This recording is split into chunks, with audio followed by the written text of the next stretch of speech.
The Electro Rush.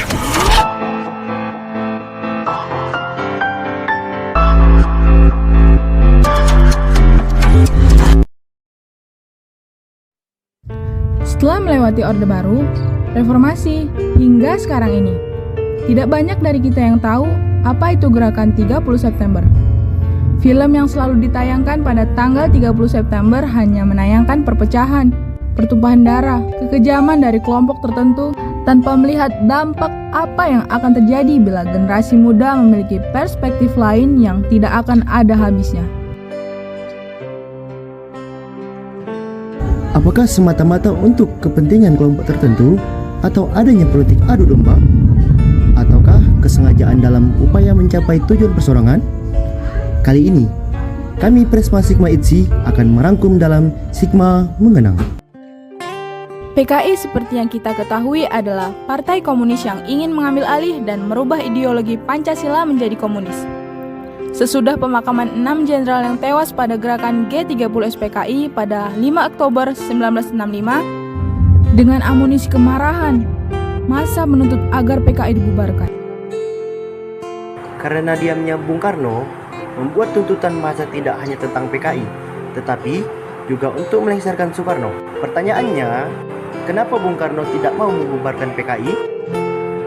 Fakta yang pertama, pada pidato Bung Karno dalam Revolusi Demokrasi terpimpin Nasakom, nasionalis, agama, komunis, yang membuat Soekarno enggan membubarkan PKI. Fakta kedua, 1 hari setelah kejadian, Soekarno malah bercanda pada wartawan dan berkata, persoalan kecil ini seperti buih ombak di laut luas. Dalam buku Omar Dhani yang berjudul Tuhan, pergunakanlah hati, pikiran, dan tanganku, tertulis bahwa Omar Dhani sesungguhnya telah menerima pesan bahwa akan ada gerakan menculik Dewan Jenderal dan membawanya kepada Soekarno. Gerakan ini dilakukan oleh para perwira muda dengan dukungan para warga sipil, tapi Omar Dhani tidak memberitahunya kepada Jenderal Ahmad Yani selaku Panglima Angkatan Darat karena dia percaya penuh pada gerakan ini. Namun, Soekarno pada saat itu diketahui sedang sakit.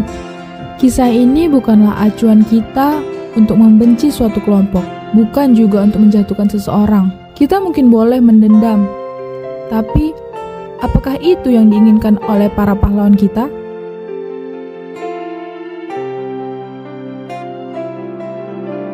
Gerakan 30 September adalah kekalahan sekaligus kemenangan kita.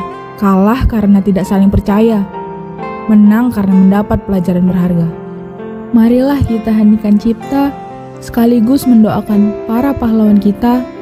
Semoga mereka berada di tempat terbaik di alam sana dan tidak ada lagi perpecahan.